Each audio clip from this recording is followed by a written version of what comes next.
Please, somebody help me. The scream echoed through the emergency department like a battle cry, raw and desperate. Rebecca Sterling stumbled through the automatic doors, her 8-month pregnant belly straining against a blood-stained hospital gown she'd clearly thrown on in haste. Sarah Knox froze at the nurse's station, her pen hovering over patient charts. That voice. She knew that voice better than her own heartbeat, even after 2 years of painful silence between them. 2 years since their last fight about Jonathan. 2 years since Rebecca had chosen her husband over family warnings. "I need a doctor now," Rebecca gasped, clutching her swollen belly with trembling hands. Blood seeped through the thin fabric of her gown, and her face was ghostly pale beneath perfectly applied makeup that couldn't quite hide the exhaustion etched around her eyes. Behind her, Jonathan Sterling followed at a measured pace, his perfectly pressed charcoal suit and cold expression a stark contrast to his wife's panic. He walked like a man annoyed by an inconvenience, checking his platinum watch and muttering into his Bluetooth headset about disrupted board meetings and Singapore investors. Sarah's military training kicked in, overriding 2 years of hurt feelings and wounded pride. Combat medics don't abandon casualties, not even when those casualties have broken your heart by choosing abusive men over protective sisters. She dropped her charts and rushed forward. "Get me a wheelchair and call Dr. Hammond-Stat," Sarah barked to the nearest orderly, her voice carrying the authority she'd learned commanding field hospitals in Afghanistan.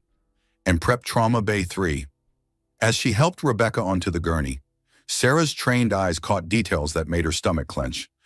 Fresh, finger-shaped bruises on Rebecca's upper arms, dark purple against pale skin, a healing cut along her scalp, carefully hidden by styled blonde hair. The way Rebecca flinched when male staff approached, then forced herself to smile apologetically. "Becca, what happened?" Sarah whispered as they raced toward the trauma bay, her hands checking vitals with automatic efficiency. Rebecca's pulse was rapid and thready, blood pressure dangerously low. "I fell," Rebecca lied, her blue eyes darting nervously toward Jonathan, who trailed behind them, still talking business on his phone. "Down the stairs at home. I'm so clumsy lately." But Sarah recognized the signs. She'd seen them in combat zones where women suffered in silence, where violence hid behind closed doors, and victims learned to lie with practiced ease. The defensive posture, the fear masked as clumsiness, the way Rebecca's hand instinctively moved to protect her belly, as if expecting another blow. Rebecca Sterling, age 30, approximately 32 weeks pregnant. Sarah rattled off to Dr. Patricia Hammond as the emergency room physician hurried over. "Complains of abdominal pain and vaginal bleeding following alleged fall downstairs?" Dr. Hammond's experienced eyes took in the scene quickly. She'd been practicing emergency medicine for 20 years, long enough to read between the lines of Sarah's carefully chosen word alleged. "Let's get her on the monitor," Dr. Hammond ordered, pulling on latex gloves. "Full fetal assessment, complete blood count, and type and cross-match for possible transfusion." As they transferred Rebecca to the examination table, Sarah noticed more troubling signs. Old yellowing bruises on Rebecca's ribs, exposed when they lifted her gown, defensive scars on her hands and forearms. The way she apologized constantly, as if her very presence was an inconvenience. "I'm sorry for causing trouble," Rebecca whispered as Sarah attached the fetal heart monitor. "I know you're busy, and I should have been more careful on the stairs." The baby's heartbeat filled the room, rapid and irregular. Sarah watched the monitor display with growing alarm as the numbers fluctuated wildly. She'd assisted with enough high-risk pregnancies to know when something was seriously wrong. Dr. Hammond's face went grave as she studied the ultrasound screen. The baby's heart rate was dropping, and there were clear signs of fetal distress. Blood pooled in Rebecca's abdomen, indicating internal bleeding that had nothing to do with any fall downstairs. "Mr. Sterling," Dr. Hammond addressed Jonathan, who had finally ended his phone call and approached the trauma bay. "Your wife is bleeding internally. The baby is showing signs of severe distress. We need to prep for emergency surgery immediately." Jonathan's response chilled the room to absolute silence. "How long will this take? I have investors flying in from Singapore tonight. The IPO presentation cannot be delayed." Rebecca's face crumpled as if he'd slapped her in front of everyone. Even now, facing the potential loss of their child, Jonathan treated her like a business problem to be managed efficiently. Sarah watched her sister's spirit break a little more, watched her shoulders curve inward in the defensive posture of someone who'd learned to make herself small. "Sir," Dr. Hammond said with barely controlled anger, "your wife and child could die without immediate surgical intervention." "Yes, well, do what you need to do," Jonathan replied dismissively, already reaching for his phone again. "I'll be in the waiting room handling urgent matters."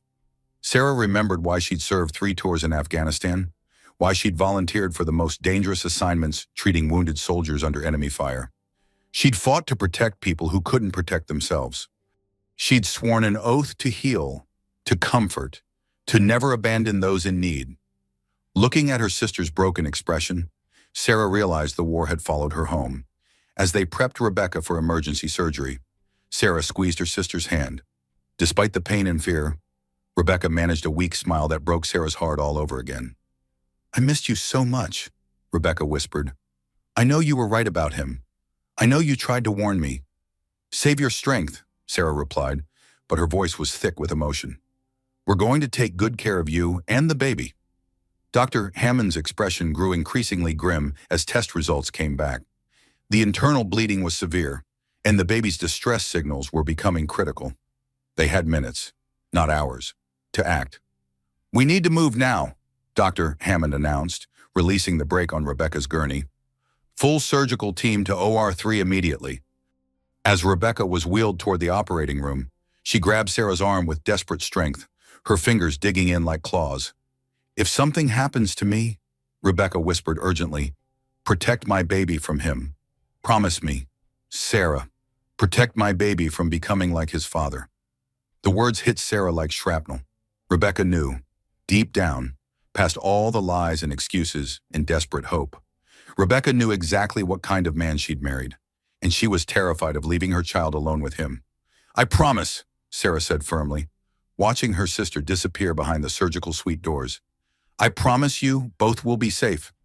As the doors swung shut, Sarah stood alone in the hallway, still wearing gloves stained with her sister's blood. Through the waiting room window, she could see Jonathan pacing while barking orders into his phone, his face showing more emotion about whatever business crisis he was managing than he'd displayed when told his wife and child might die. For the first time since leaving Afghanistan, Sarah felt the familiar weight of a mission settling on her shoulders. This wasn't about family reconciliation anymore. This was about protecting civilians from a dangerous enemy who happened to share their home address. The war wasn't over. It was just beginning. "Your wife is bleeding internally from blunt force trauma," Dr. Hammond announced to Jonathan 3 hours later, her voice carrying the weight of 20 years' experience treating victims of violence. "The fetal distress was caused by severe abdominal impact. We managed to stop the hemorrhaging and stabilize the baby, but this wasn't caused by any fall." Jonathan's expression didn't change. He stood perfectly still in his expensive suit, checking his Rolex as if the doctor were discussing quarterly earnings reports rather than his wife's near-death experience. "How long before she can come home?" he asked. "We have several important social obligations this week."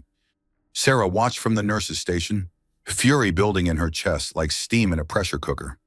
She'd seen warlords show more compassion for enemy wounded than Jonathan displayed for his own wife and child. Dr. Hammond studied Jonathan with the clinical assessment of someone who'd learned to recognize predators in expensive clothing. "Mr. Sterling, your wife suffered significant internal trauma.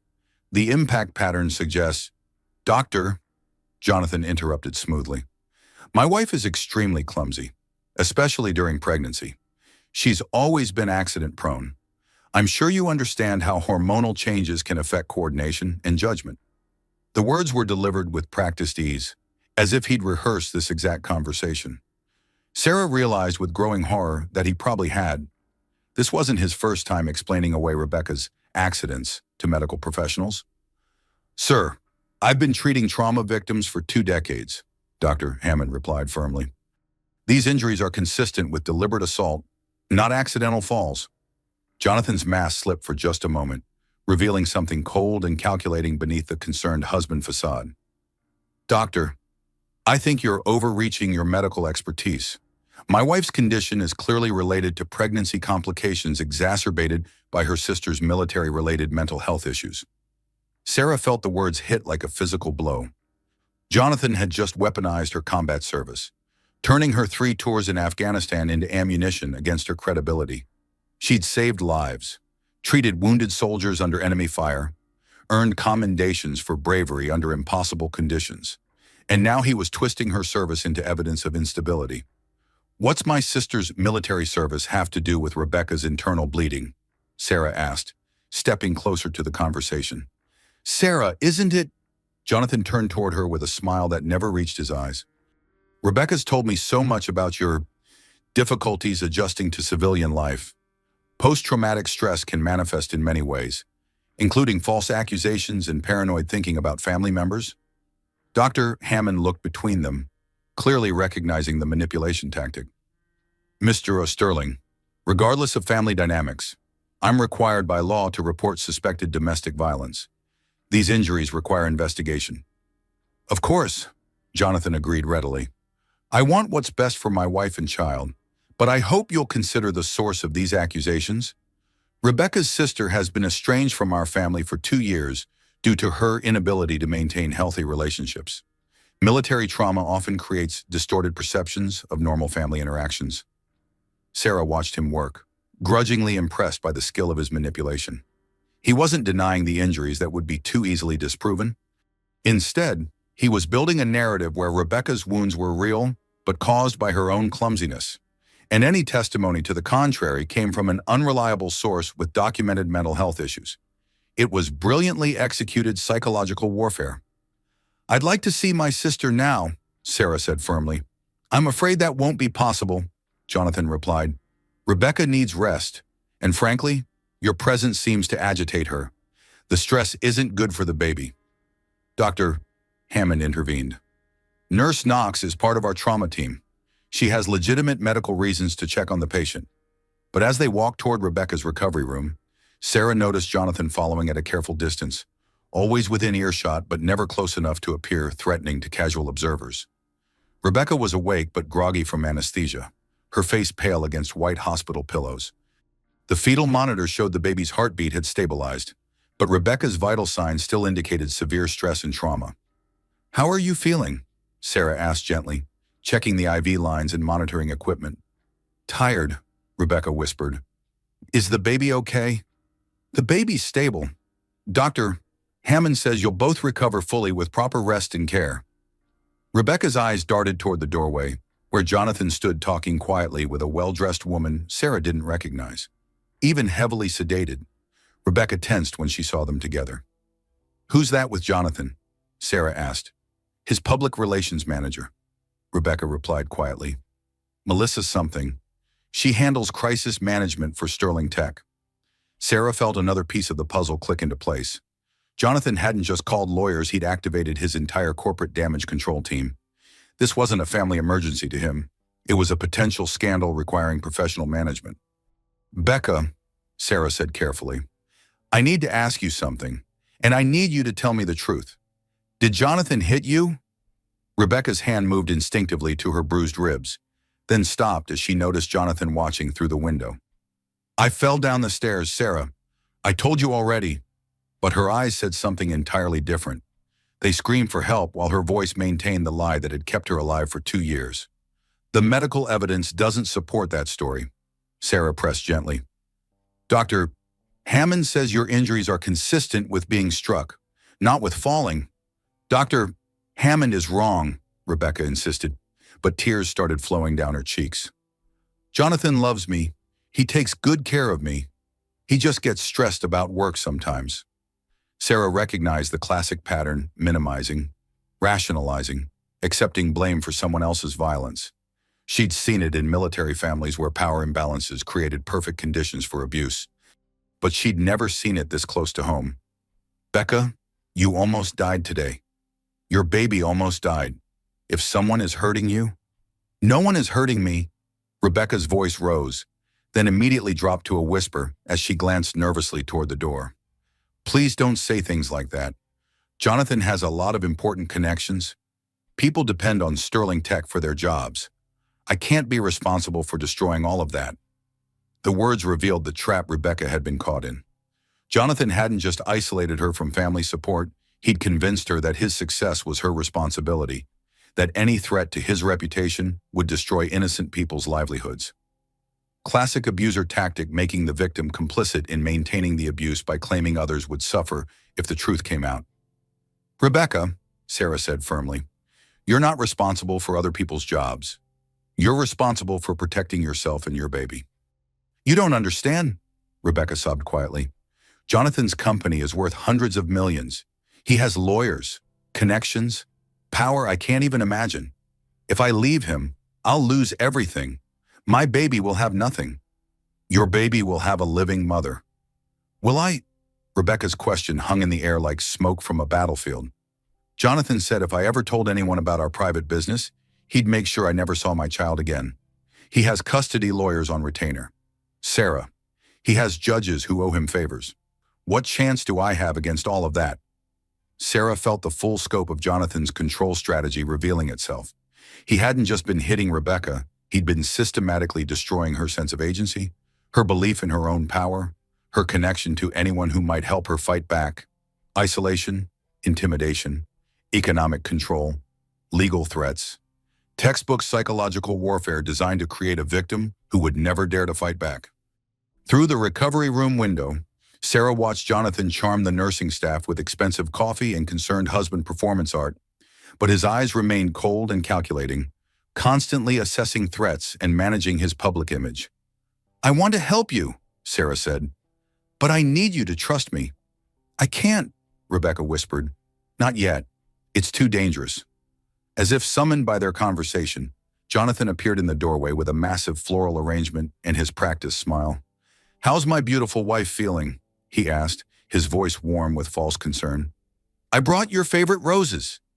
Sarah watched Rebecca's entire demeanor change. Her shoulders tensed, her breathing became shallow, and she forced a grateful smile that looked more like a grimace. "Thank you, honey. They're beautiful." Jonathan set the flowers on the bedside table and leaned down to kiss Rebecca's forehead. To anyone watching, it would look like a tender moment between devoted spouses. But Sarah saw Rebecca flinch almost imperceptibly when his lips touched her skin.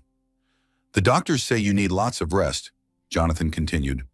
"I've arranged for private security to make sure you're not disturbed by unnecessary visitors while you recover." Sarah's military training screamed danger. Private security wasn't protection, it was surveillance. Jonathan was putting guards around Rebecca under the guise of caring for her safety. "That's not necessary," Sarah said. "Hospital security is excellent, and family can provide support." "Thank you for your concern, Sarah, but Rebecca's needs are my responsibility now."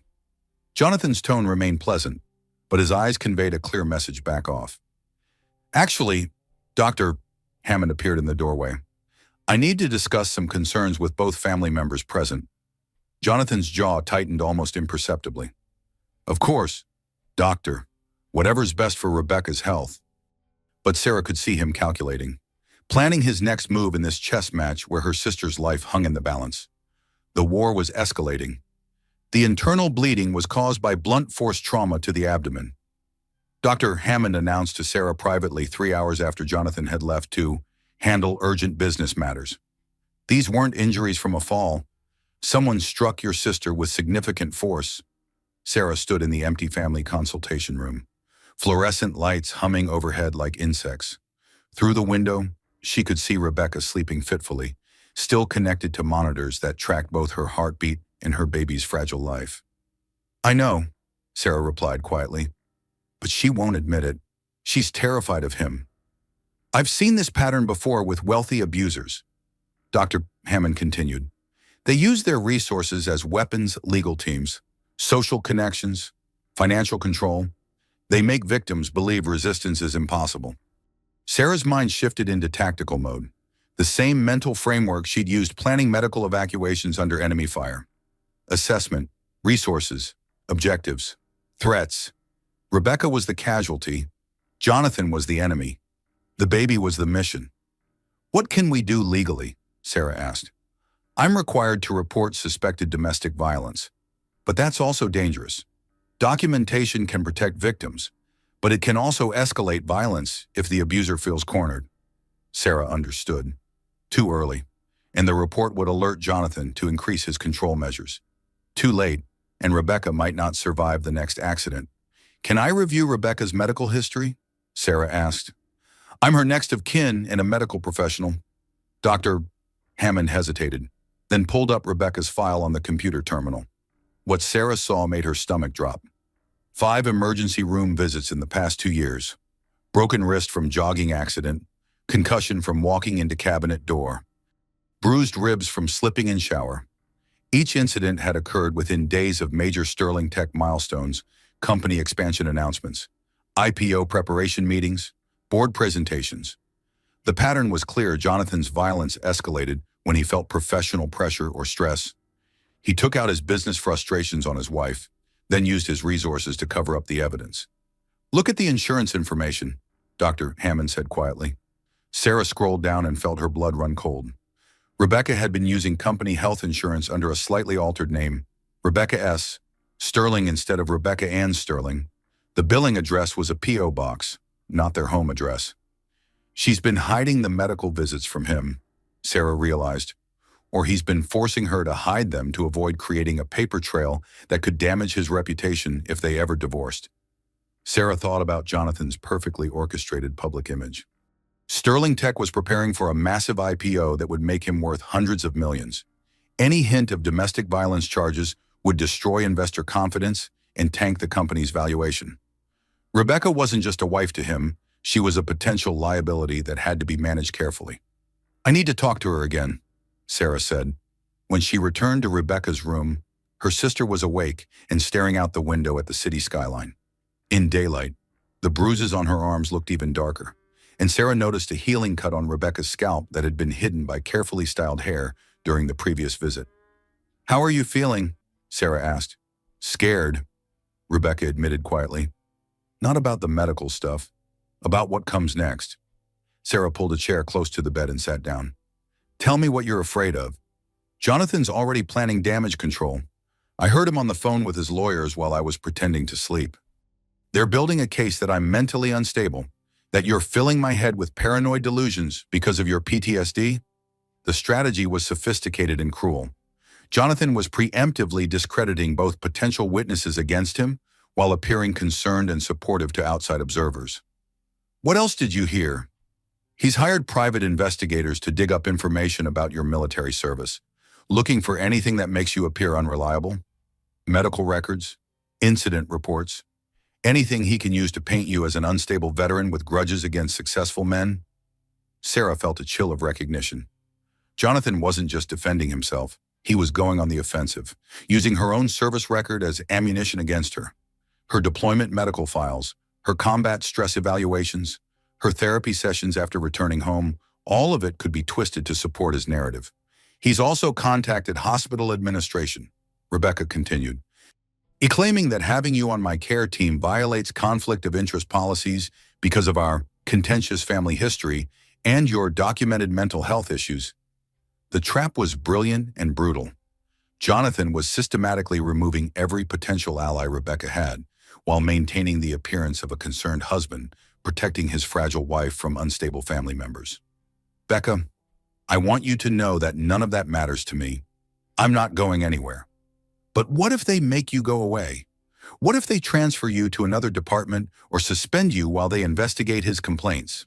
Sarah realized Rebecca's deepest fear wasn't physical violence. It was abandonment.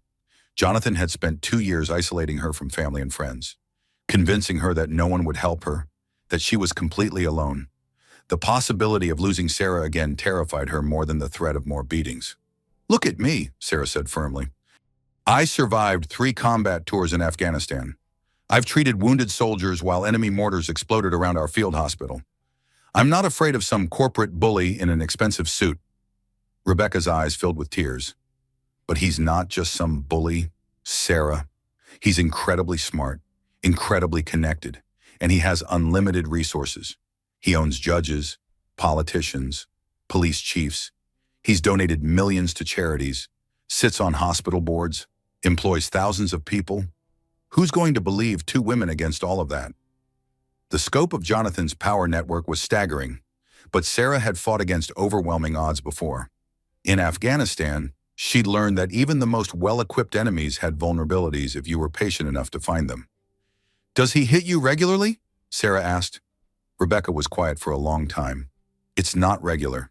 Maybe once a month. Sometimes more when he's stressed about work. He's always sorry afterward. He brings flowers, jewelry, takes me on expensive trips, says it won't happen again. But it always does happen again. Yes, Rebecca whispered. And it's been getting worse since I got pregnant. He says the stress of becoming a father is overwhelming, that he never wanted children but agreed to make me happy. Classic escalation pattern. Pregnancy often triggered increased violence in abusive relationships because it represented a loss of control for the abuser.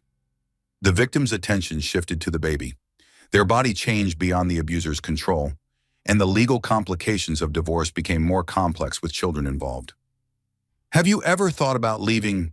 Every day, Rebecca admitted. But where would I go? He controls all our bank accounts. Our house is in his name only. My car is registered to his company. I haven't worked in 3 years because he wanted me to focus on being a good wife. I have no money, no job skills that haven't gone stale, no credit history separate from his. Financial abuse was another layer of control. Jonathan had systematically eliminated Rebecca's economic independence, making escape seem impossible even if she found the courage to try. What about our mother Grace would help you? He's already poisoned that well. Told her I've been struggling with depression and paranoid thoughts during pregnancy. Suggested that my accusations against him are symptoms of prenatal mental health issues that need professional treatment. Sarah felt her anger building like pressure in a steam boiler. Jonathan's strategy was comprehensive and ruthless. Isolate the victim, control the narrative, discredit potential witnesses, maintain public sympathy, and ensure that any attempt at escape would be portrayed as the desperate actions of an unstable woman. But he'd made one crucial mistake. He'd underestimated the bond between sisters who'd grown up protecting each other, and he'd never faced an enemy who'd learned combat tactics from actual warfare. Becca, I need you to trust me on something. Can you do that? Rebecca nodded hesitantly. Start keeping a record. Dates, times, photos of injuries, copies of medical records. Hide everything where he can't find it. If we're going to fight him, we need ammunition. What if he finds out? What if he realizes I'm collecting evidence? Then we'll deal with that when it happens. But doing nothing guarantees you'll be trapped forever. Rebecca was quiet for several minutes, staring at her hands folded over her pregnant belly. When she looked up, Sarah saw a flicker of the fierce little sister who'd once fought neighborhood bullies despite being half their size. Okay, Rebecca said. But Sarah, if something goes wrong, if he hurts me worse or takes my baby away, I need you to know that none of this is your fault. You tried to warn me before I married him. You tried to save me then, and you're trying to save me now. Nothing's going to happen to you or the baby. I promise. But even as Sarah made the vow, she knew she was entering a war where the enemy held every advantage except one. He'd never faced an opponent who'd learned to fight for other people's lives in places where failure meant death. The mission was clear. The stakes were absolute. The enemy had been identified. I've reviewed your sister's case, Detective Michael Crawford said during their private meeting in the hospital cafeteria the next morning. Officially, I can't do anything yet. We need either a victim willing to press charges or evidence of imminent danger. Sarah stirred her coffee and studied the detective's weathered face. Crawford looked like he'd seen enough domestic violence cases to recognize the signs, but also enough wealthy defendants to understand the challenges they faced. What do we need to build a case? Sarah asked. Documentation, witnesses, physical evidence. But here's the problem. Jonathan Sterling isn't some regular abuser we can arrest and process through normal channels. He's got more political connections than the mayor and enough money to hire better lawyers than the district attorney's office. Sarah had anticipated this response. Wealth and power created different rules of engagement, different tactical considerations. What about federal charges if his company has defense contracts?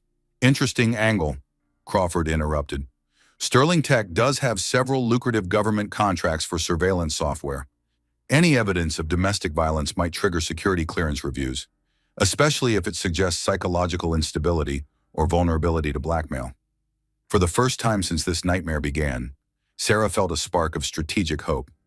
Jonathan's greatest strength, his business empire, might also be his most vulnerable point. How would that process work? Federal security clearance investigations are thorough and confidential.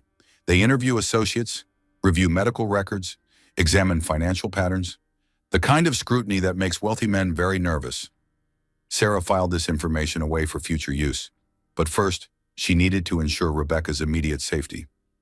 Detective, what happens if I report suspected domestic violence without the victim's cooperation?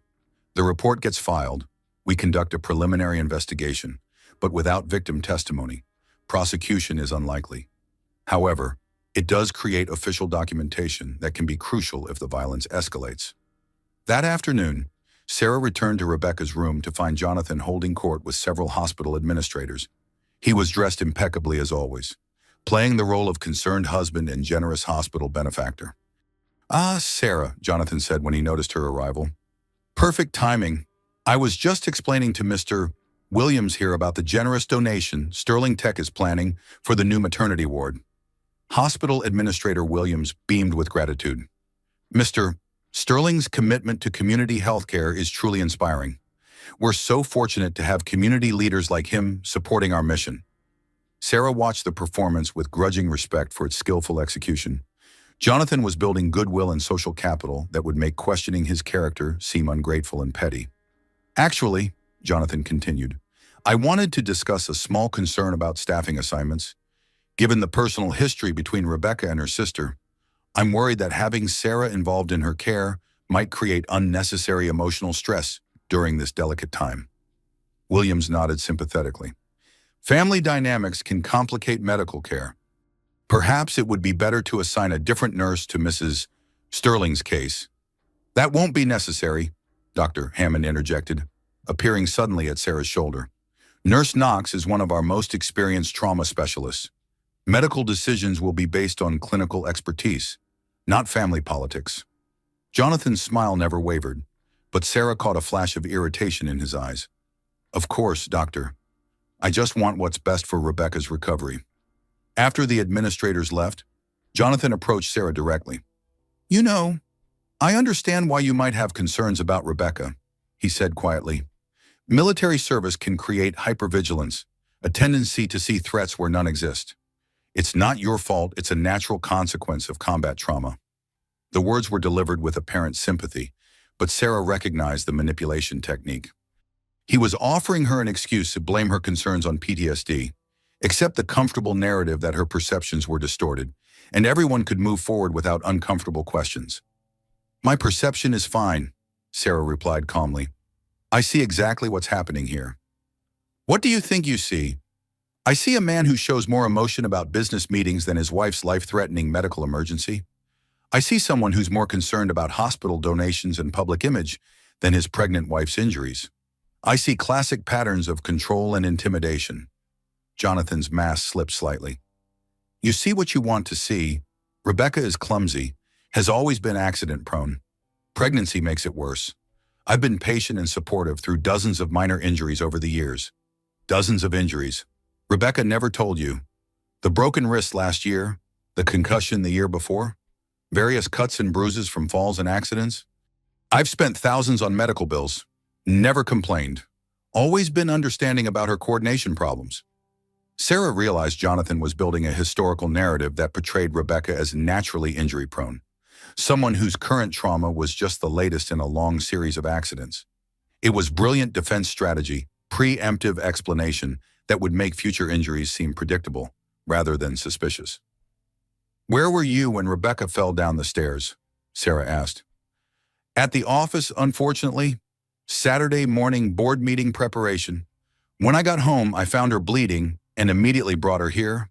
I blame myself for not being there to prevent the accident." Even his alibi was crafted to generate sympathy. The devoted husband working weekends to provide for his family, feeling guilty about not being present to protect his accident-prone wife. "What time did you find her?" "Around 11:30. "Why do you ask?" Sarah didn't answer, but she filed the timeline away for future verification. If Rebecca had been struck that morning, the medical evidence might contradict Jonathan's story about when the injuries occurred. That evening, after visiting hours ended, Sarah made her way to Rebecca's room for an unofficial check. Her sister was awake, staring at the ceiling with the blank expression of someone lost in traumatic memories. "Can't sleep?" Sarah asked quietly. "Every time I close my eyes, I see his face when he gets angry. The way his whole personality changes, like someone else takes over his body. Tell me about this morning. What really happened? Rebecca was quiet for a long time. We had an argument about the baby's name. I wanted to name him Matthew, after Dad. Jonathan wanted something more distinctive, more befitting a Sterling family heir. That sounds like a normal disagreement. It was, at first. But then I said something about wanting our son to have Dad's kindness and integrity. Jonathan exploded. Said Dad was a weak man who died poor because he was too stupid to capitalize on opportunities. Sarah felt her own anger flare.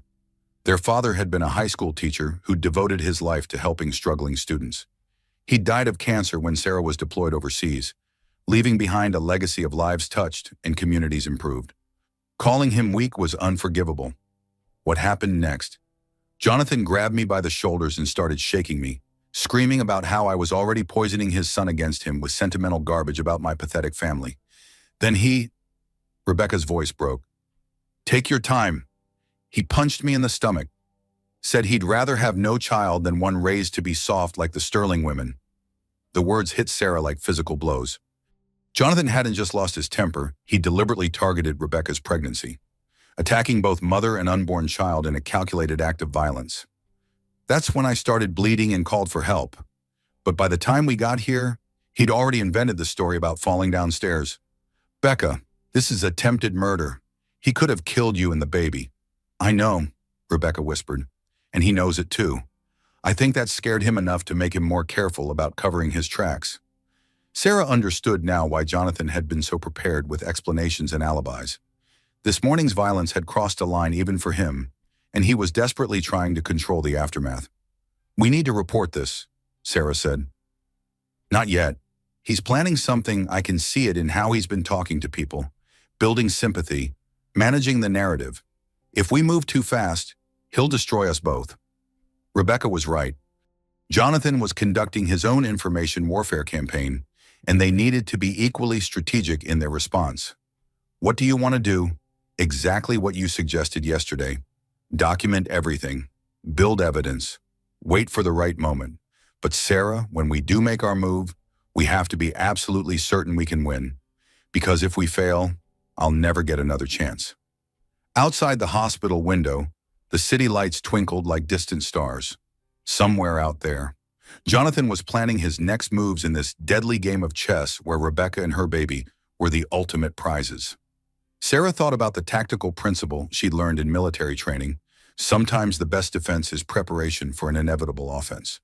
Jonathan might hold the current advantage, but wars weren't won by single battles. The enemy had revealed his true nature. Now it was time to plan the counterattack. Sarah arrived at work the next morning to find a formal letter waiting in her staff mailbox. Hospital Human Resources wanted to meet with her regarding concerns raised about professional conduct and potential conflicts of interest in patient care assignments. Jonathan was escalating his campaign. Bastard works fast, muttered Amanda Wells, the hospital social worker, reading over Sarah's shoulder. Amanda was a sharp-eyed woman in her late 20s who'd seen enough domestic violence cases to recognize manipulation tactics across all social classes. You expected this? Sarah asked. Rich abusers always go after the support system first. Isolate the victim, discredit the witnesses, control the narrative. Sterling's just doing it with more expensive lawyers and better PR. Sarah had worked with Amanda on several difficult cases involving military families, and she trusted the younger woman's instincts about predatory behavior. Can you help me understand what we're dealing with? Sarah asked. Amanda pulled up Sterling Tech's corporate information on her computer. Jonathan Sterling, 38 years old, CEO and founder of Sterling Technology Solutions. Company specializes in surveillance software for government and corporate clients. Annual revenue around $200 million. We're preparing for IPO that could push valuation over $1 billion. The numbers were staggering, but Sarah focused on the business model. Surveillance software meant Jonathan understood information warfare, data collection, and privacy invasion at a professional level. Look at this, Amanda continued, scrolling through news articles. Sterling Tech has contracts with Homeland Security, Defense Department, several three-letter agencies. Jonathan has security clearances that require regular psychological evaluations and lifestyle investigations. Sarah felt another piece of the tactical puzzle clicking into place. Those clearances would be jeopardized by domestic violence charges. Exactly. And here's the interesting part. Sterling Tech is majority owned by Jonathan personally. If he loses his security clearances, the government contracts disappear, and the company becomes worthless overnight. For the first time since this nightmare began, Sarah saw a potential weapon that could match Jonathan's resources. His business empire wasn't just his strength, it was also his greatest vulnerability. How do we use that information? Amanda's expression was grim. Carefully. Men like Jonathan don't collapse quietly. They take everyone down with them. That afternoon, Sarah met with Detective Crawford in a small conference room near the police station's domestic violence unit. He'd been investigating Sterling Tech quietly, running background checks and reviewing public records. Interesting pattern, Crawford said, spreading photographs and documents across the table. Jonathan Sterling has been involved in 3 previous relationships that ended badly. First wife divorced him after 18 months, cited irreconcilable differences, but settled out of court with a substantial payout and sealed records. Sarah studied the divorce papers. The settlement amount was blacked out, but the legal language suggested significant financial compensation in exchange for confidentiality agreements. Second relationship was a 2-year engagement to a marketing executive named Jennifer Walsh. Engagement ended abruptly when she was hospitalized for a hiking accident that left her with multiple fractures and internal injuries. Did she press charges? No. And 3 months later, she moved to Seattle with enough money to start her own consulting firm, another sealed settlement, another confidentiality agreement. The pattern was clear and terrifying. Jonathan had been refining his abuse tactics for years, learning how to use wealth and legal pressure to silence victims and erase evidence of his violence. What about the third relationship? Crawford's expression darkened. College girlfriend named Lisa Chen. She died in what was ruled a suicide during their senior year, but the investigating officers noted suspicious circumstances that were never fully explored. Sarah felt cold dread settling in her stomach. What kind of suspicious circumstances? Lisa had filed a campus police report about Jonathan's aggressive behavior 2 weeks before her death. Report was buried after Jonathan's father made a substantial donation to the university. Lisa's roommate told investigators she'd been afraid of Jonathan, said he'd been stalking her after she tried to break up with him, but it was ruled suicide. Lisa jumped from her dormitory roof. No witnesses, no note, no signs of struggle. Jonathan had alibis for the entire evening. He was at a fraternity formal with hundreds of witnesses. Sarah absorbed this information with growing horror. Jonathan's violence wasn't just escalating with Rebecca. It was part of a decades-long pattern of targeting vulnerable women and silencing them through money, intimidation, or worse. Detective, what if Lisa Chen didn't jump? What if she was thrown? I've wondered about that for 15 years. But the case is closed and the evidence is long gone. Sarah realized they weren't just dealing with domestic violence. They were potentially facing someone who'd committed murder and gotten away with it. There's something else, Crawford continued. Sterling Tech's employee records show an unusual pattern of turnover among female staff, especially women in positions where they'd have regular contact with Jonathan. High rates of sudden resignations, early retirements, and transfers to other companies. Workplace harassment, probably, but all covered by non-disclosure agreements and sealed settlement payments. Jonathan's learned how to weaponize the legal system against anyone who threatens his reputation. That evening, Sarah returned to Rebecca's hospital room with a new understanding of the danger they faced. This wasn't just about stopping one incident of domestic violence. They were dealing with a serial predator who'd been perfecting his methods for 20 years. "How are you feeling?" Sarah asked. "Better physically. Scared about everything else." Sarah pulled her chair close to the bed. "Becca, I need to ask you some difficult questions about Jonathan's past relationships." Rebecca's expression immediately became guarded. "What about them? Has he ever mentioned previous girlfriends or wives, talked about why those relationships ended?" "Not really. He said his first marriage was a mistake, that she was too immature to handle the pressures of his business success. The engagement after that ended because she wasn't supportive of his ambitions."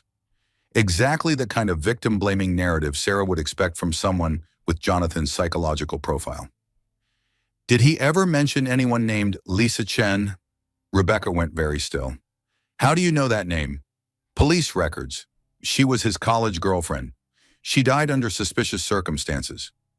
Jonathan told me she was mentally unstable, that she committed suicide because she couldn't handle the stress of dating someone successful. He said it taught him to be careful about getting involved with women who weren't emotionally strong enough for serious relationships. Sarah felt sick. Jonathan had turned even Lisa's death into a tool for manipulating future victims, using the tragedy to suggest that women who couldn't handle his behavior were inherently weak or unstable. Becca, what if I told you that Lisa filed a police report about Jonathan's behavior 2 weeks before she died? Rebecca's face crumpled. Then I'd say I'm not the first woman he's tried to destroy, and I probably won't be the last. The weight of that realization settled between them like a physical presence. Rebecca wasn't just fighting for her own safety. She was potentially the only person positioned to stop a predator who'd been operating with impunity for decades. That's why we have to be so careful, Rebecca continued. Jonathan's had 20 years to perfect his system, money, lawyers, connections, public sympathy. He knows exactly how to destroy anyone who threatens him. Sarah understood now why Rebecca had been so terrified of fighting back. She wasn't just afraid of physical violence, she was afraid of being Jonathan's next permanent casualty. But Sarah had advantages that Jonathan's previous victims hadn't possessed. Military training, medical expertise, law enforcement contacts, and most importantly, a deep understanding of how predators operated in high-stakes environments. Becca, tomorrow I want you to start keeping a detailed journal of everything you remember about Jonathan's behavior, his threats, his past statements about other women. Write down dates, times, exact quotes if you can remember them. What if he finds it? We'll hide it somewhere he'd never think to look. But we need documentation that goes beyond just the physical evidence. We need to establish pattern, motive, and escalation over time. Rebecca nodded slowly. Sarah, there's something else you should know. Jonathan's been meeting with custody lawyers since the day I entered the hospital. He's already planning how to take my baby away if I try to leave him. The threat was exactly what Sarah had expected, but hearing it confirmed still felt like a punch to the gut. Jonathan wasn't just willing to hurt Rebecca, he was prepared to use their child as a weapon against her. Let him plan, Sarah said firmly. We'll be ready. But privately, Sarah knew they were entering the most dangerous phase of their campaign. Jonathan was preparing for war, and men like him didn't fight fair when they felt cornered. The stakes had just become absolute. Your sister needs to leave my husband alone, Jonathan said, cornering Sarah in the hospital parking garage 2 days later. His voice was calm, conversational, but his body language radiated controlled menace. Sarah had been expecting this confrontation.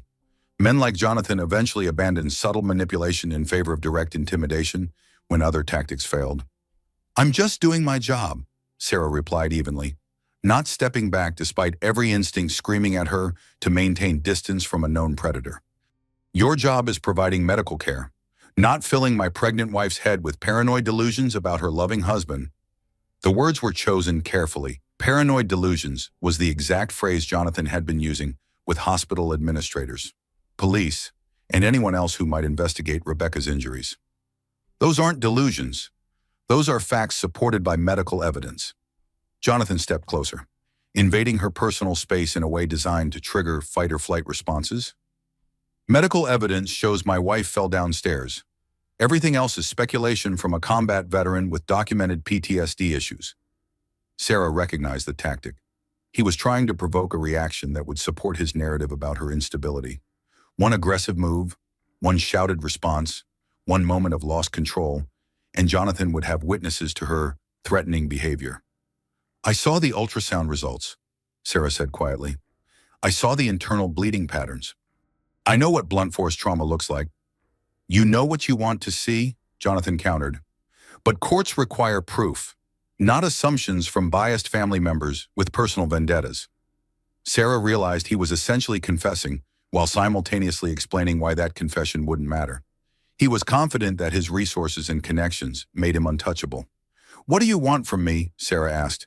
I want you to stop harassing my wife during her recovery. Stop filling her head with toxic ideas about our marriage. Stop interfering in private family matters that don't concern you. Rebecca's safety concerns me.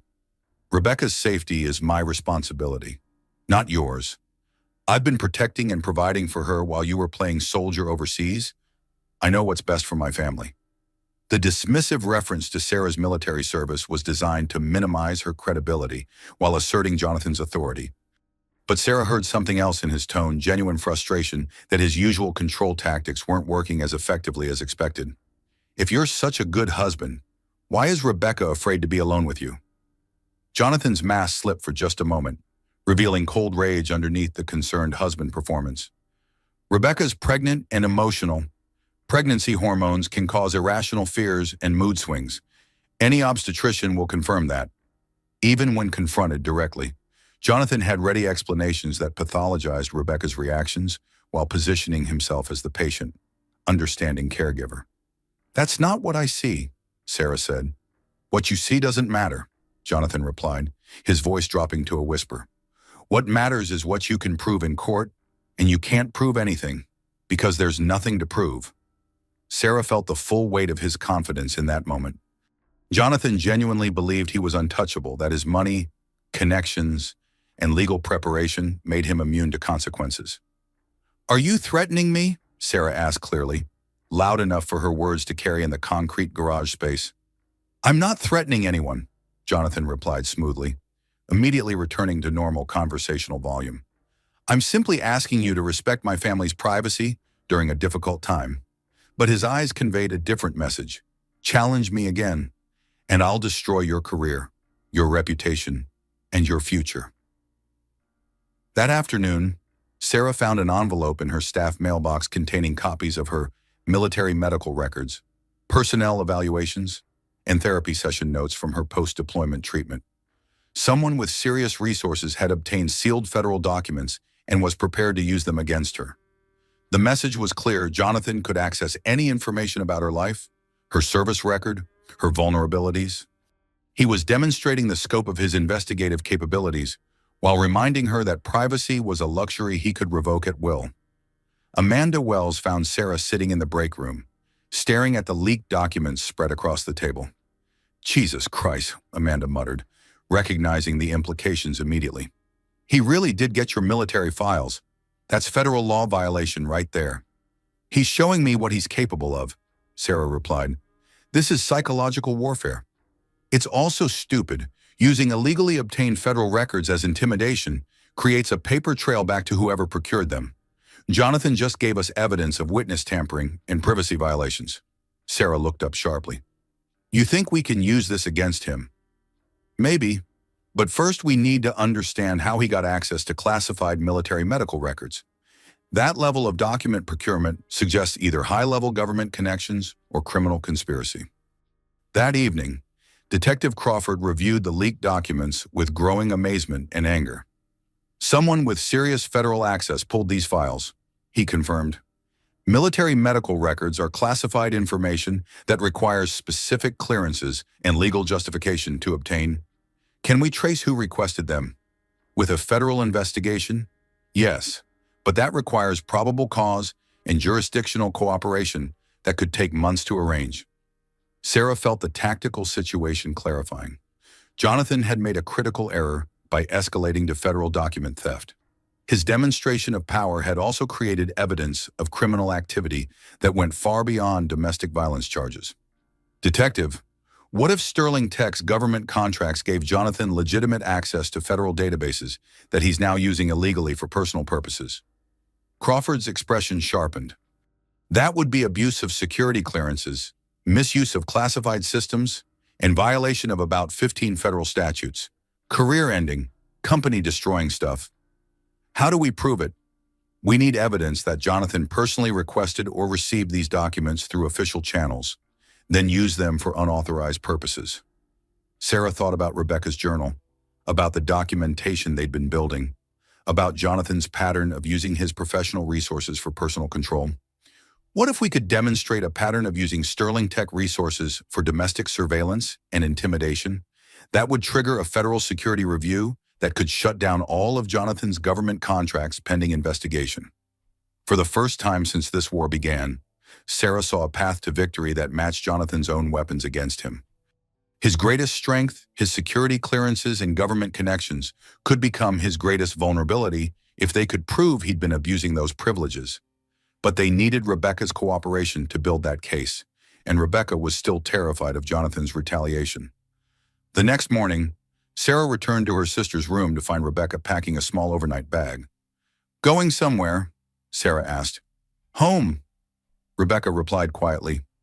"Jonathan says I'm recovered enough to continue resting at home with private nursing care." Sarah felt alarm bells screaming in her mind. Isolated at home with private caregivers chosen by Jonathan, Rebecca would be completely cut off from outside support and medical oversight. "Is that what you want?" "It's what Jonathan thinks is best for me and the baby." The words were spoken without emotion, in the flat tone of someone who'd given up fighting for her own agency. "Becca, once you leave the hospital, it'll be much harder for anyone to help you if something goes wrong." "I know," Rebecca replied, "but Jonathan's been very clear about what happens if I don't cooperate with his plans for our recovery period." "What did he threaten?" "That any further disruption of our family peace will result in immediate custody proceedings where my mental stability and family support system will be thoroughly evaluated by court-appointed professionals." Sarah understood the threat. Jonathan was prepared to use the legal system to declare Rebecca an unfit mother if she continued seeking outside help or maintaining contact with potentially destabilizing family members. "That's blackmail. That's marriage to Jonathan Sterling," Rebecca replied with bitter accuracy. As Rebecca finished packing, Sarah realized they were approaching the final phase of this conflict. Jonathan was moving to complete his control over Rebecca and eliminate outside interference. The time for subtle maneuvering was over.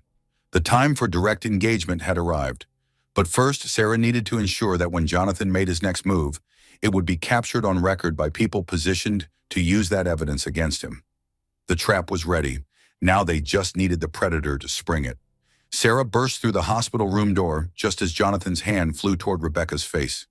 Military reflexes honed by 3 combat tours took over. She intercepted his wrist mid-swing with a grip that could have broken bones if she'd chosen to apply pressure. "Touch her and you're dead," Sarah said with the calm of someone who'd made that promise before, and meant every word. For a moment, the room was frozen in perfect stillness. Jonathan's hand caught inches from Rebecca's face. Sarah's fingers wrapped around his wrist like steel cables. Rebecca pressed back against her hospital bed with terror and hope warring in her eyes. Then Jonathan rallied, his business executive persona snapping back into place like a mask. "Security!" he shouted, his voice carrying the authority of someone accustomed to being obeyed instantly. "This woman is attacking me. She's having a PTSD episode." Sarah maintained her grip on Jonathan's wrist while speaking clearly for the witnesses she knew would arrive momentarily. "This man was striking his wife. I witnessed assault in progress and intervened to prevent further violence." Hospital security guards appeared in the doorway, followed by Dr. Hammond and Amanda Wells. To their eyes, the scene might look ambiguous. Sarah holding Jonathan's arm while he called for help, Rebecca cowering on the bed. Jonathan immediately shifted tactics, playing victim with practiced skill. "Thank God you're here. Sarah's been stalking my family, making threats, disrupting Rebecca's recovery. Check her military records. She's been struggling with combat-related mental health issues that make her see violence where none exists." For a crucial moment, Sarah saw her entire future hanging in balance. Her military career, her nursing license, her credibility, all of it could be destroyed by Jonathan's connections and carefully constructed narrative about unstable veterans with paranoid delusions. But then Rebecca found her voice. "No," Rebecca said, her words cutting through Jonathan's performance like a blade. "Sarah's telling the truth. Jonathan hits me. He's been hitting me for 2 years."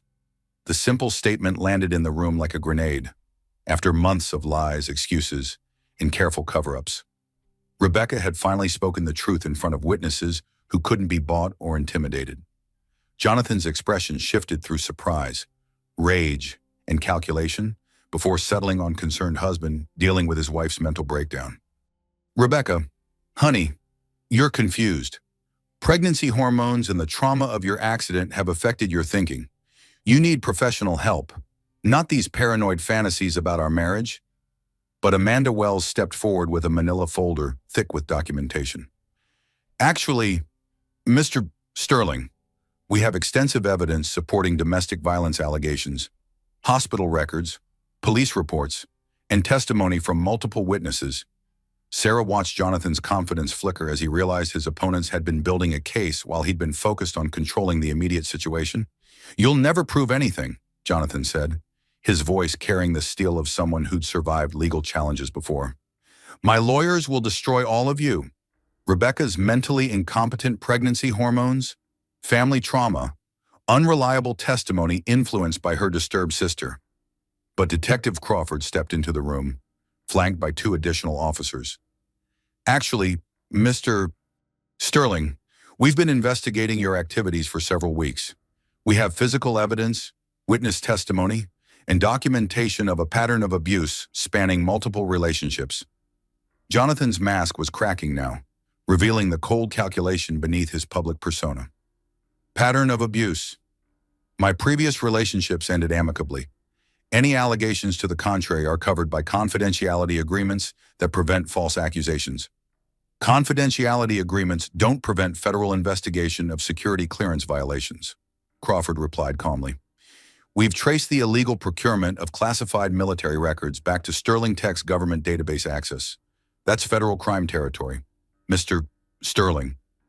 For the first time since Sarah had known him, Jonathan looked genuinely afraid. His business empire, his security clearances, his entire power structure were suddenly under federal scrutiny. But Jonathan played one final card, reaching toward Rebecca with apparent tenderness while speaking to the assembled witnesses. "Whatever legal issues need to be resolved, my priority is my pregnant wife's health. She's been through tremendous trauma, and all this stress isn't good for our baby." In his arrogance, in his absolute confidence that his reputation and resources made him untouchable, Jonathan reached out to touch Rebecca's face in what would look like a loving gesture to casual observers. Sarah didn't intervene this time. She let him complete the motion. She wanted witnesses to see what Rebecca had endured in private. The slap echoed through the room like a gunshot. Rebecca's head snapped to the side, her cheek immediately reddening from the impact. In that moment, Jonathan's carefully constructed facade collapsed completely. The room erupted in shocked voices, but Detective Crawford's words cut through the chaos. "Jonathan Sterling, you're under arrest for domestic assault. You have the right to remain silent." As handcuffs clicked around Jonathan's wrists, he looked directly at Sarah with pure hatred. "This isn't over. I have resources you can't imagine. I'll destroy you, your sister, and anyone else who thinks they can come after me."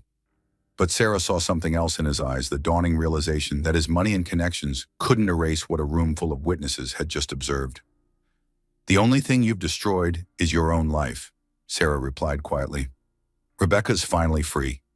As Jonathan was led away, still protesting his innocence and demanding lawyers, Rebecca collapsed back against her pillows with exhaustion and relief. "Is it really over?" she whispered. Sarah took her sister's hand, feeling the trembling gradually subside. "The legal process is just beginning. But Jonathan will never hurt you again." Dr. Hammond approached with growing concern as Rebecca's vital signs showed increasing stress. "We need to monitor both mother and baby closely. This level of trauma could trigger complications." As medical alarms began sounding, Sarah realized their victory might have come at a terrible cost. The battle was won, but the war for Rebecca's life was entering its most critical phase. The fetal heart monitor's urgent beeping filled the room as Rebecca doubled over in pain, her face contorting with the sudden onset of contractions. Dr. Hammond rushed to check the ultrasound display, her expression growing grave as the numbers told a story of crisis. "We have fetal distress and premature labor," Dr. Hammond announced, her voice carrying the controlled urgency of someone who delivered thousands of babies under emergency conditions. "The trauma and stress have triggered early delivery at 34 weeks. Sarah felt her world tilting as she watched her sister being prepared for emergency surgery. After everything they'd fought for, after finally breaking free from Jonathan's control, Rebecca and the baby might still pay the ultimate price. "What are the chances?" Sarah asked quietly as nurses wheeled Rebecca toward the operating room. 34 weeks gives us good odds for the baby's survival, but Rebecca's blood pressure is dangerously elevated. The combination of physical trauma, emotional stress, and premature labor creates multiple complications. Sarah followed the gurney as far as hospital protocol allowed, holding Rebecca's hand until the operating room doors separated them. "Sarah," Rebecca whispered urgently, "if something happens to me, promise you'll protect Matthew from becoming anything like his father." "Nothing's going to happen to you," Sarah replied firmly. "You're going to raise Matthew yourself, and he's going to grow up knowing exactly what kind of man his father really was."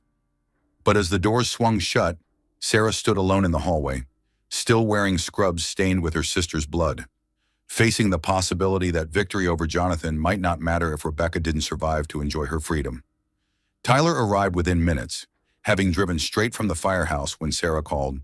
Her husband pulled her into a fierce embrace, his familiar strength helping to steady her emotional freefall. "Any news?" Tyler asked.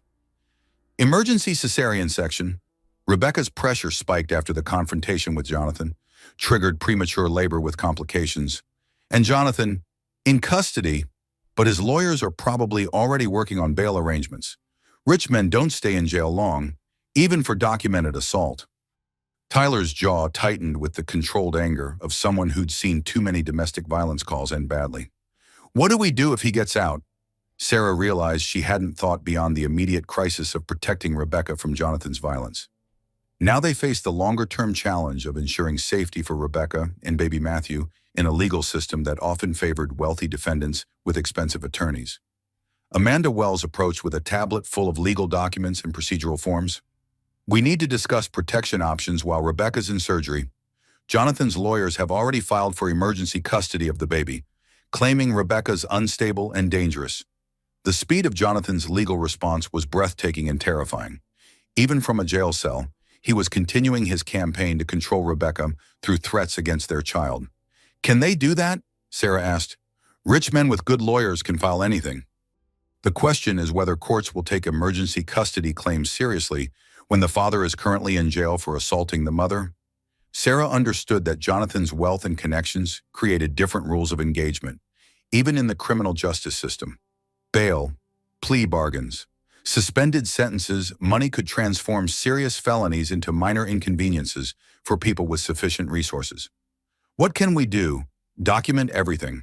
Today's assault was witnessed by multiple hospital staff, recorded on security cameras, and documented by police.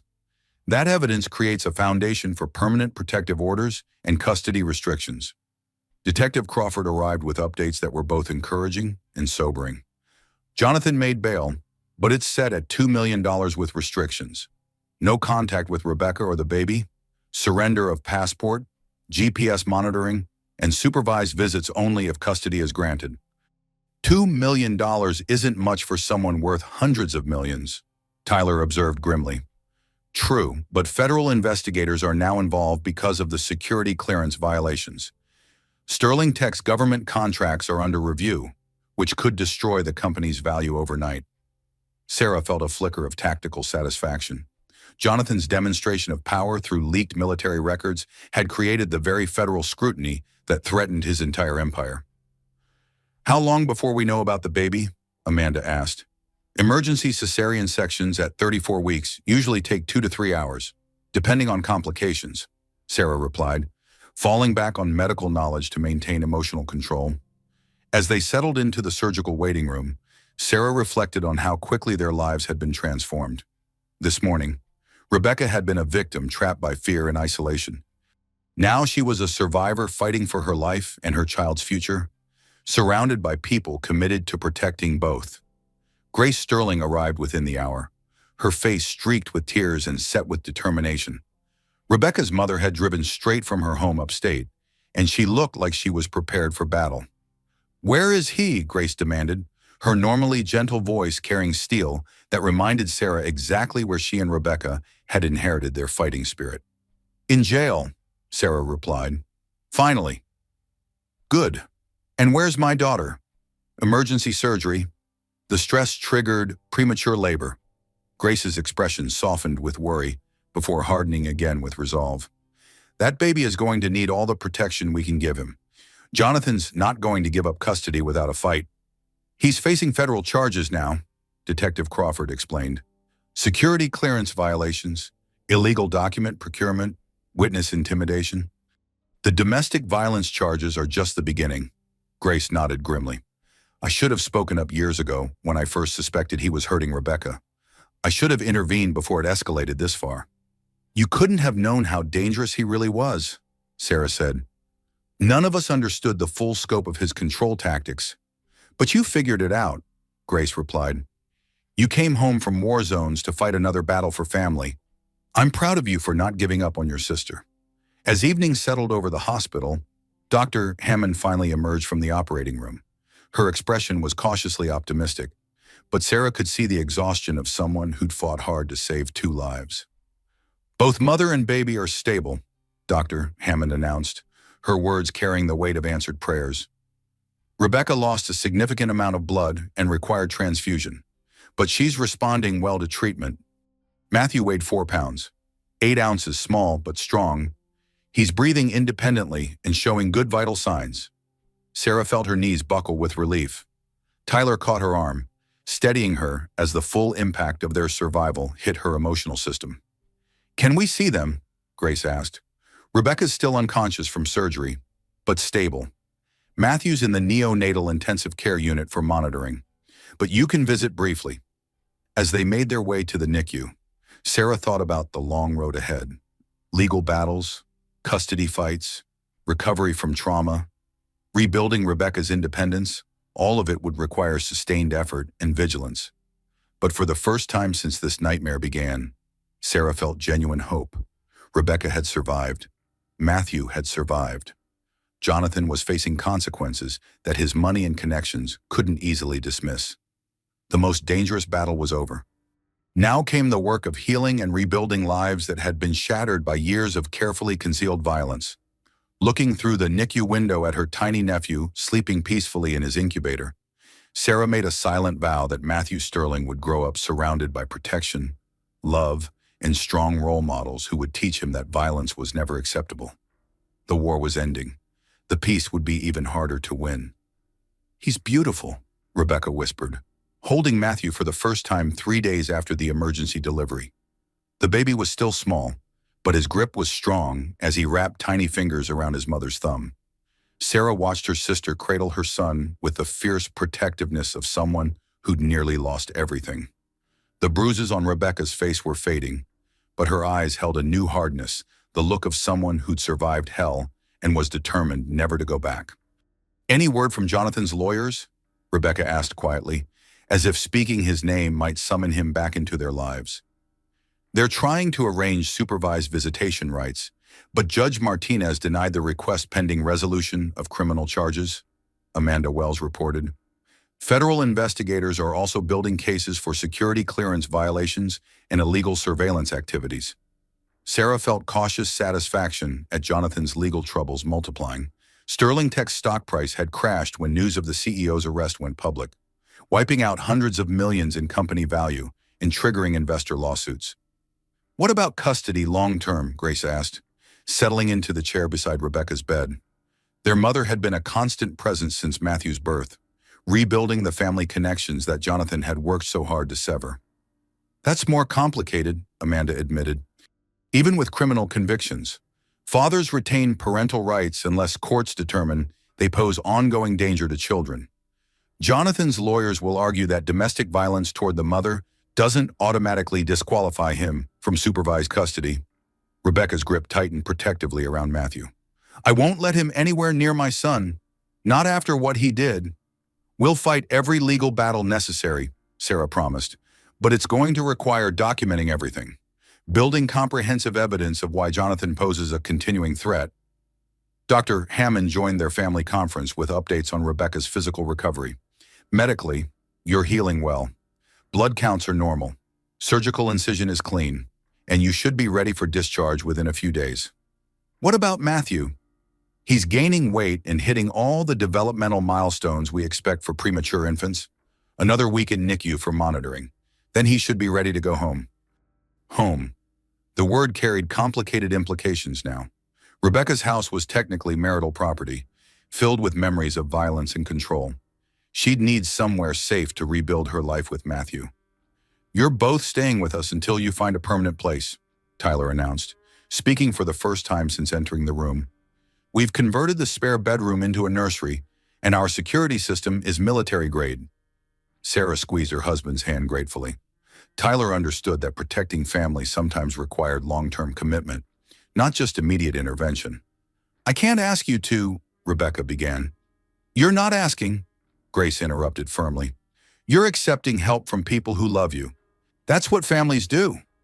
Over the following week, their support network expanded as Rebecca's story spread through carefully managed media coverage. Amanda had connected Rebecca with a nonprofit organization supporting domestic violence survivors, particularly women escaping wealthy abusers who used legal and financial resources as weapons.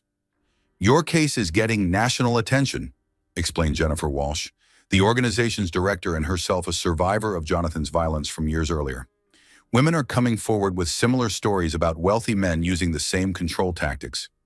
Sarah remembered Jennifer's name from Detective Crawford's investigation, Jonathan's former fiancé, who'd been hospitalized for hiking accident, injuries before accepting a settlement and confidentiality agreement. "How many others?" Rebecca asked. "Dozens, just in the past week. Jonathan's arrest gave them permission to speak about experiences they'd been forced to hide." The scope of Jonathan's predatory behavior was staggering. Police departments in 3 states were reopening old cases involving Sterling Tech employees, business associates, and women from Jonathan's social circles. Federal investigators were finding patterns of surveillance, intimidation, and financial manipulation that suggested systematic abuse of corporate resources for personal control. What happens to all these women if they violate their confidentiality agreements? Rebecca worried. "That's the beauty of federal criminal investigation," Detective Crawford explained during one of his regular updates. "Evidence obtained through criminal proceedings can't be suppressed by civil confidentiality agreements. Jonathan can't silence witnesses when their testimony relates to federal crimes." Sarah watched her sister absorb this information with growing confidence. Rebecca was beginning to understand that she wasn't just a victim fighting alone. She was part of a larger movement of survivors who could support each other's recovery and justice efforts. Matthew thrived in the NICU environment, growing stronger daily under careful medical supervision. Sarah often found Rebecca sitting beside the incubator, talking quietly to her son about the life they would build together, free from fear and violence. "I'm going to teach you that real strength means protecting people who can't protect themselves," Rebecca whispered to Matthew during one of these vigils. "I'm going to show you that love doesn't involve control or intimidation or making someone afraid." Sarah listened from the doorway, recognizing in her sister's voice the same determination that had carried her through combat deployments and dangerous medical missions. 2 weeks after Matthew's birth, Jonathan's legal situation deteriorated significantly.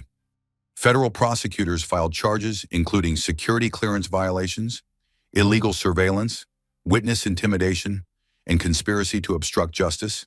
Sterling Tech lost all government contracts, and the company filed for bankruptcy protection.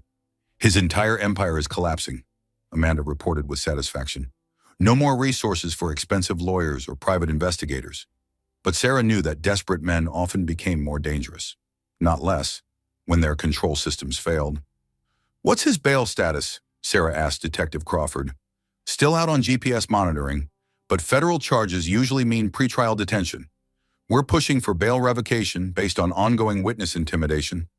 That afternoon, Rebecca received a text message from an unknown number. "You've destroyed everything.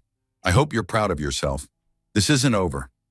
Sarah immediately called Detective Crawford, who traced the message back to a burner phone purchased with cash untraceable, but clearly violating Jonathan's no-contact restrictions.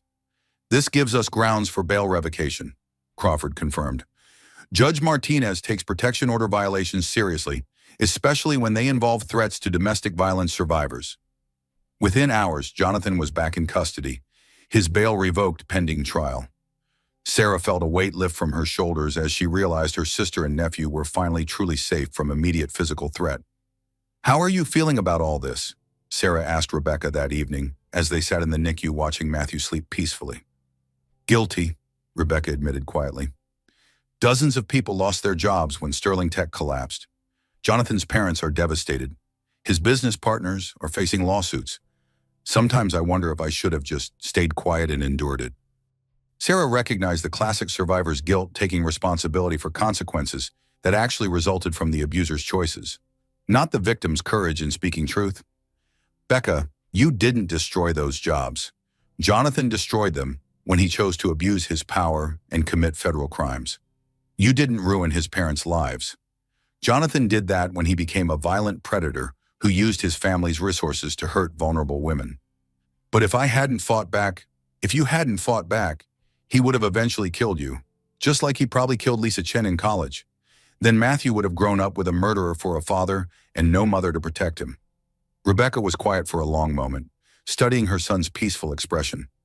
Do you think Matthew will ever have to know the details about his father? Someday, when he's old enough to understand. But by then, he'll have years of evidence that real men don't hurt the people they love. He'll know the difference between strength and violence. 3 weeks after Matthew's birth, he was finally ready for discharge. Rebecca had found a small apartment near the hospital with security features and proximity to her support network. She was also starting part-time therapy to process the trauma and rebuild her sense of personal agency. I want to go back to work eventually, Rebecca told Sarah as they prepared Matthew's nursery. Marketing, consulting, something that uses my education and gives me financial independence. What about childcare? Moms offered to help during the transition.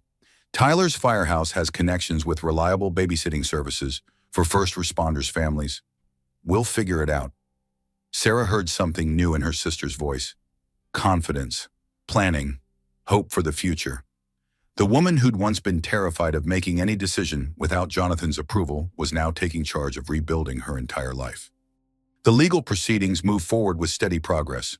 Jonathan's criminal trials were scheduled for the following year, but his federal charges virtually guaranteed significant prison time. More importantly, the pattern of evidence from multiple victims created grounds for permanent protective orders that would prevent any future contact with Rebecca or Matthew. I keep waiting for the other shoe to drop, Rebecca confided during one of their weekly family dinners at Sarah and Tyler's house. For some legal loophole or technicality that lets Jonathan escape consequences? That's normal, Amanda assured her. Survivors of systematic abuse often struggle to believe their freedom is permanent. It takes time to trust that safety is real. Sarah understood her sister's caution.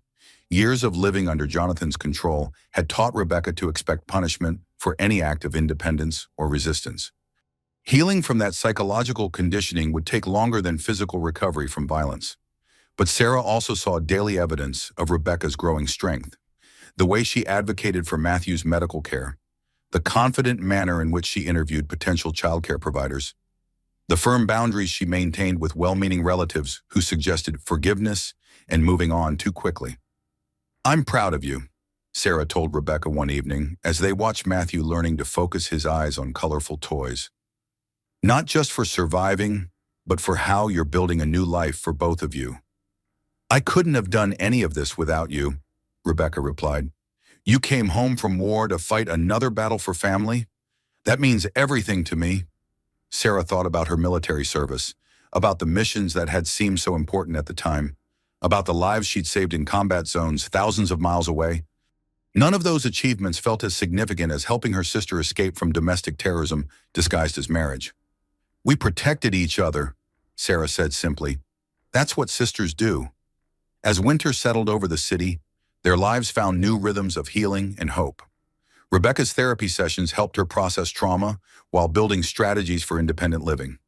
Matthew grew stronger and more alert daily, showing signs of the intelligence and spirit that would serve him well in a world where he'd be surrounded by protective adults who understood the difference between love and control. Jonathan's trials generated significant media coverage, inspiring other survivors to come forward and seek justice. Legislative proposals emerged for better legal protections for domestic violence victims facing wealthy abusers. Rebecca even testified before a state legislative committee about the unique challenges of escaping abuse when perpetrators had unlimited resources for legal manipulation. Every woman who speaks up makes it easier for the next woman to be believed, Rebecca told the legislators. My sister saved my life by refusing to be intimidated by wealth and power. Now I want to help other women find that same courage.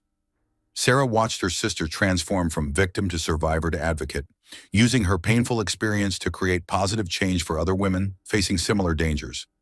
The war that had started in a hospital emergency room was ending with legislative hearings and legal precedents that would protect future generations of women and children. But first, they had to finish winning their own battle for permanent safety and justice. The final confrontation with Jonathan was still coming. The text message arrived on Rebecca's phone 6 months later. Just as she was preparing Matthew's bottle for his evening feeding, the number was blocked, but the message was unmistakably from Jonathan. "Federal Appeals Court overturned my conviction. See you soon." Sarah's blood went cold when Rebecca showed her the message during their regular evening call. Jonathan had been serving an 18-month federal sentence while awaiting trial on additional charges. But appeals courts sometimes found technical procedural errors that could reverse convictions. "Is that possible?" Rebecca asked, her voice tight with the old familiar fear. "I'll call Detective Crawford immediately," Sarah promised, switching into tactical mode. Even if there was a successful appeal, the state domestic violence charges and protection orders remain in effect. But privately, Sarah knew that Jonathan's release would change their security calculations dramatically. Wealthy criminals with scores to settle were dangerous in ways that went beyond simple violence. Detective Crawford confirmed their worst fears within the hour. Jonathan's lawyers found a procedural error in how federal investigators obtain initial search warrants. Appeals court ruled that evidence from Sterling Tech database searches was inadmissible. What does that mean for the other charges? State domestic violence conviction stands, but his sentence was reduced to time served plus probation. He's being released tomorrow with GPS monitoring and renewed protection orders. Sarah felt the familiar weight of mission planning settling on her shoulders. Jonathan's release wasn't just a legal development, it was a tactical situation requiring immediate response to protect civilian assets. What are his restrictions? No contact with Rebecca or Matthew, no approach within 500 feet of their residence or workplace, surrender of passport, weekly probation meetings, and continued GPS monitoring. And if he violates those restrictions, immediate arrest and return to federal custody, pending trial on remaining charges. Sarah understood that protection orders were only as effective as the enforcement mechanisms behind them. Jonathan's wealth and connections had already demonstrated their ability to circumvent legal obstacles. That night, Sarah and Tyler implemented enhanced security protocols for Rebecca and Matthew's protection. Motion sensors, upgraded locks, direct communication links to police dispatch, and a rotation schedule ensuring Rebecca was never alone with the baby. "I feel like we're back where we started," Rebecca said as they tested the new alarm system. "Living in fear, looking over our shoulders, waiting for Jonathan to make his next move." "No," Sarah corrected firmly. "We're not back where we started. You're not isolated. You're not financially dependent on him. You have legal protections, and you have a support network that won't abandon you. But he's still out there, still angry, still dangerous. Yes, and we're ready for him." The next morning brought news that Jonathan had indeed been released and was already testing the boundaries of his restrictions. He'd been seen driving slowly past Rebecca's apartment building, staying just beyond the 500-foot legal limit, but clearly conducting surveillance. "He's probing our defenses," Tyler observed with the tactical assessment of someone who'd handled dangerous situations professionally. "Seeing how we respond, what resources we have, how quickly law enforcement reacts to violations." Sarah agreed with her husband's analysis. Jonathan was conducting reconnaissance, gathering intelligence for whatever action he was planning. 3 days later, their preparation paid off when motion sensors detected someone attempting to bypass the security system at Rebecca's apartment. Police response was immediate, but the intruder had fled by the time officers arrived. "Professional job," the investigating officer reported. "Someone with technical knowledge of alarm systems and surveillance countermeasures. They were testing your security without triggering obvious violations that would send them back to prison." Sarah realized Jonathan had hired professional assistants, private investigators, security consultants, or worse. His release hadn't just restored his freedom, it had given him access to resources for planning sophisticated retaliation. "We need to escalate our own preparations," Sarah told Tyler that evening. "What are you thinking?" "Jonathan's not going to risk direct confrontation that would violate his probation terms, but he might hire others to take actions that can't be traced back to him. We need to be ready for professional-level threats." The next week confirmed Sarah's assessment when Rebecca received a job offer from a prestigious marketing firm in another city. The opportunity seemed legitimate, until background investigation revealed the company was owned by a shell corporation with ties to Jonathan's former business associates. He's trying to relocate you away from your support network, Amanda Wells analyzed. Get you isolated in a new city where you don't have family protection, legal advocates, or established medical relationships for Matthew? What if I'd accepted the offer? Rebecca asked. Mysterious accidents? Custody challenges based on your inability to provide stable care in a new environment. Gradual escalation of harassment until you agreed to reconciliation with Jonathan for Matthew's sake. The sophisticated nature of Jonathan's campaign was both impressive and terrifying. Even from prison, he'd been planning a comprehensive strategy to regain control over Rebecca and Matthew. But Sarah had been planning too. It's time for the final engagement, Sarah announced during a family strategy meeting that included Detective Crawford, Amanda Wells, and Jennifer Walsh from the Survivors Advocacy Organization. What do you mean? Rebecca asked. Jonathan's going to keep escalating until he forces a direct confrontation. We need to control the terms of that confrontation, ensure it happens in circumstances where his actions are fully documented and witnessed. Detective Crawford understood immediately. Controlled sting operation. Let Jonathan think he succeeded in isolating Rebecca. Then document whatever he does when he believes he has the advantage. That's incredibly dangerous, Rebecca protested. What if something goes wrong? What if he hurts Matthew? Matthew won't be anywhere near the operation, Sarah assured her. This is about creating irrefutable evidence that Jonathan remains a threat despite his probation restrictions. Over the following week, they implemented a carefully orchestrated plan. Rebecca would appear to be alone at her apartment during Matthew's scheduled medical appointment, while actually being surrounded by law enforcement surveillance and protective personnel. Jonathan took the bait within hours of the apparent opportunity. Security cameras captured him disabling his GPS monitoring device, violating probation terms immediately. Hidden microphones recorded him instructing hired associates to retrieve my son and deal with anyone who interferes.